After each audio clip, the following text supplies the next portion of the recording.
Banyak orang percaya bahwa ikan gabus sulit dikembangbiakkan karena memiliki sifat predator, sifat kanibal yang memakan satu dengan yang lainnya.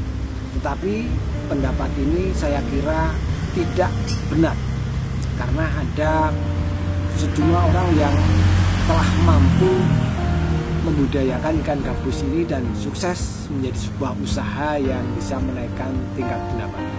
Pada saat ini saya akan mengajak sahabat semuanya untuk melihat salah satu kesuksesan yang dilakukan oleh salah seorang yang tinggal di Dusun Jepris, Tirtomulyo, Kragat Banten, yaitu Om Narto. Nah, seperti apa kesuksesan itu, kita akan coba lihat bersama-sama.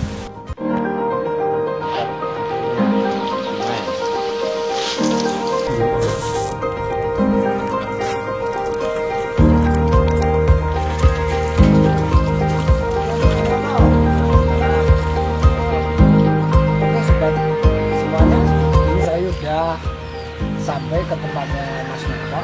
Nanti kita akan ngobrol-ngobrol bagaimana proses Mas Narto mencapai kesuksesan dalam pembudidayan ikan gabus. Awalnya itu saya pelihara ikan nila, ya iseng-iseng cuman buat mainan, dipancing sama anak-anak di kolam tanah. Tapi kolam tanah itu yang di pinggir sawah itu ada parit kecil di situ untuk keluar masuk air kolam saya. Pada waktu musim kemarau itu saya datang ke kolam itu airnya habis. Dan gak menyangka itu di dalam lumpur itu saya menginjak seperti bambu itu, lalu kok gerak-gerak. Setelah saya cari-cari ternyata itu ikan gabus atau ikan kutuk. Saya cari-cari lagi, dapat 5 ekor. Tapi itu bonus karena saya tidak memelihara ikan gabus sebenarnya, yang saya pelihara ikan nila. Kurang tahu datangnya dari mana, mungkin dari parit kecil itu dulu masuknya waktu masih bibit atau masih kecil, karena sebenarnya masuk kolam juga terhalang pipa pralon yang ada filternya, jadi kemungkinan masuknya masih kecil dulunya. Kemudian ikan gabus itu yang 2 saya goreng sama ikan nila. Nah, kok anak saya tuh ikan gabus kok bilangnya kok nggak suka, yang sukanya nila. Nah, kemudian yang 3, karena tadi saya dapatnya 5, yang 3 itu saya pelihara di kolam. Mau saya goreng kok anak-anak katanya nggak suka. Terus selang beberapa hari, wah ini saya nggak ada lauk ini, mau saya goreng. Saya ambil dari kolam itu, saya bawakan sasar gitu, jaring itu, lompat, susah. Saya ambil itu. Sudah menjelang maghrib, begitu menjelang maghrib, ya udahlah ini berarti ikan ini nggak mau digoreng, ya udah saya biarkan lagi. Saya tengok selang 2 hari itu beranak banyak sekali. Saya bingung juga loh, ini kok mau beranak. Saya mau pelihara nggak tahu caranya. Kemudian saya tanya teman-teman yang biasa menetaskan ikan lele itu cara memelihara bibit. Saya dikasih tahu, kemudian saya kembangkan. Ya sampai sekarang ini bisa istilahnya sampai saya memelihara bibit sampai panen, itu mulai dari menetas sampai panen. Sekarang ini saya sudah bisa, bahkan sekarang ini sudah bisa jual bibit maupun yang produksi. Untuk pemeliharaan pembibitan itu saya lakukan di kolam permanen seperti yang di belakang saya ini, pakai kolam semen. Ya sebenarnya di kolam apapun media untuk pembibitan atau penetasan itu, kutuk itu atau ikan gabus itu bisa. Cuman karena yang permanen ini saya anggap untuk penetasan itu sifatnya jangka panjang. Saya buat permanen dengan kolam semen begini, tidak apa-apa karena biayanya tidak terlalu banyak, karena ukurannya untuk penetasan itu kolamnya kecil-kecil.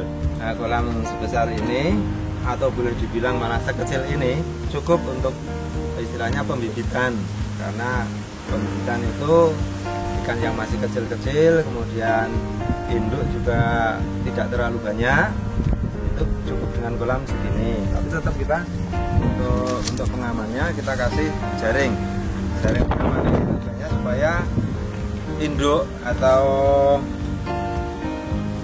bibit itu tidak melompat keluar, terutama induknya, karena induk ini dia bisa lompat tinggi kurang lebih 1 meter. Ukuran kolam yang ini cuma 1 meter kali 2, jadi 1 kali 2 meter cukup untuk pembibitan. Kedalamannya ini kurang lebih air itu antara 60 sampai 1 meter, tapi air nggak harus diisi penuh, 60 cm pun nggak masalah. Nanti kalau bibitnya sudah ada, sudah mulai berkembang, airnya ditambah. Ini untuk bibit bisa 2000 3000 nggak apa-apa, tapi bibit itu masih menetas ya, artinya masih kecil-kecil sekali.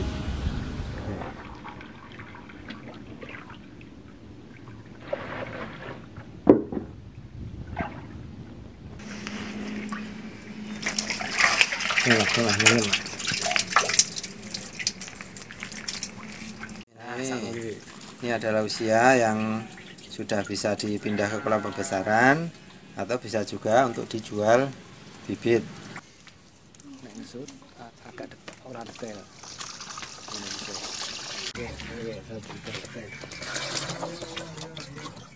Ini adalah proses pemisahan atau penyortiran bibit untuk mencari ukuran bibit yang sama besarnya, supaya ketika kita pelihara di kolam pembesaran, nanti usia panen pun akan bareng seperti itu. Setelah dari kolam pembibitan yang kita bibitkan tadi, kira-kira sudah masuk usia 1 bulan, itu bisa dipindahkan ke kolam pembesaran. Kolam pembesaran seperti ini kita buat dengan kolam terpal, kemudian kita lengkapi jaring di dindingnya keliling. Itu tujuannya supaya ikan gabus itu tidak melompat keluar, karena suka sekali ikan gabus itu melompat keluar. Untuk kolam pembesaran, saya pilih kolam terpal dengan media batako ini. Itu alasan yang pertama, murah. Yang kedua, itu kita bisa buat sendiri kolamnya, tidak harus bayar tukang. Kemudian waktu pembuatannya pun cepat, kita bisa manfaatkan waktu luang, misalnya punya waktu pagi bangun tidur, sore setelah kita pulang kerja, menata batu bata atau batako itu udah. Ini di kolam pembesaran ini kita kasih makan pelet. Dalam satu kolam ini ukuran kira-kira 3 kali 3 meter, itu saya isi bibit sekitar 1000 bibit. Ini kita kasih makan setiap pagi dan sore. Untuk 1000 bibit yang sudah kita masukkan ke dalam kolam pembesaran ini, kira-kira 1 kali makan menghabiskan setengah kilo pelet. Seperti ini. Jumlah pakan yang kita berikan sekarang habis sekali makan setengah kilo, itu nanti bertambah banyak habisnya setiap kali memberi makan, sesuai dengan ukuran ikan yang bertambah besar. Nah, kolam kita lengkapi dengan pohon enceng gondok. Ini tujuannya biar mirip dengan habitat aslinya di sungai. Panen itu usia ikan gabus itu kalau dari menetas itu kurang lebih 1 tahun baru bisa dipanen. Tapi itu usia dari menetas. Pangsa pasar ikan gabus itu masih sangat terbuka, masih cukup luas, karena ikan gabus itu belum banyak yang ternak. Itu yang pertama. Kemudian kebutuhan ikan gabus itu selain untuk konsumsi, ternyata memang bisa untuk obat. Banyak yang sudah membeli itu untuk obat, katanya juga ada rekomendasi dari beberapa teman disarankan untuk obat, istilahnya mungkin habis operasi atau apa, itu banyak yang datang ke sini beli yang konsumsi untuk obat seperti itu. Saya menyediakan bibit juga.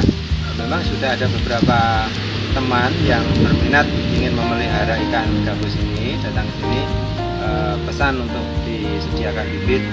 Seperti hari ini ada Pak Iwan itu yang memesan 500 ekor bibit. Nah, itu peluangnya masih terbuka, karena saya lihat antara yang mencari ikan yang konsumsi itu itu lebih banyak daripada orang yang memesan bibit. Nah, artinya ini masih sedikit orang yang tahu bahwa ikan gabus itu bisa diternak atau bisa dipelihara.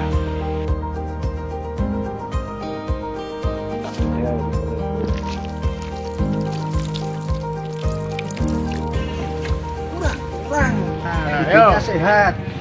Langsung dari peternaknya. Dia punya indukan sendiri. Indukannya itu alami, bukan buat dari dia dapat dari alam ya, bro ya. Dari alam. Sekarang kita bisa membuat ini. Nah, terus akhirnya buat induk sendiri. Jadi bukan rekayasa, bener-bener alami. Hasilnya pupuk ya untuk alami. Belum pempek, mantap.